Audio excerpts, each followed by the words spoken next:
今天是蒜苔炒肉拌饭的超详细版教程，做法超简单，全部用料和调料精确到克，手把手教学，包教包会。所需要的食材都在这里：蒜苔300克，还有1斤五花肉肉末。我们先来处理蒜苔，先去掉粗根，然后依次给它切成小段，因为这是用来拌饭的嘛，所以切得短一点更适合。那么切好之后放在一旁备用。接下来我们切点葱姜蒜，这是一小节葱段，葱段我们给它切成葱花，然后这是一片姜，切成姜片。如果很讨厌姜的话，可以不放。4颗大蒜，简单拍一下，然后切成蒜泥。这个辣椒看个人口味，能吃辣的话，你可以多放一点。前期工作处理好之后，我们转回炉灶，点火，开大火，加入食用油，不用太多，比正常炒菜量的油还要少一点的油。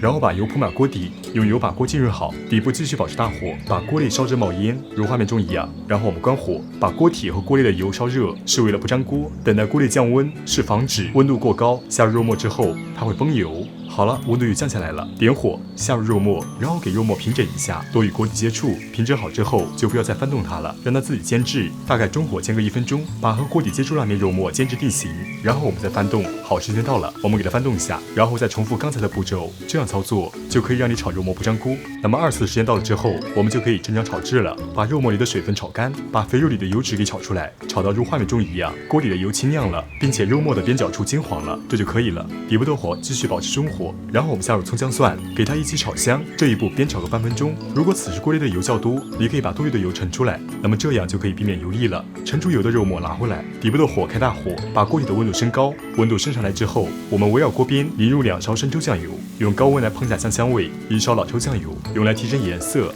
现在底部的火转为中火，我们给它煸炒一下，煸炒个30秒，然后下入蒜苔。现在我们继续翻炒，这一步炒2到3分钟，给肉末里的油脂炒进蒜苔里，这样蒜苔才会更加的香，更加的好吃。炒好之后，我们加入1碗热水，加水就是为了煮软它，这样做好之后才会有隔夜味。我们再加1勺蚝油，提鲜提咸，些许的白胡椒粉去腥增香，开小火煮5分钟。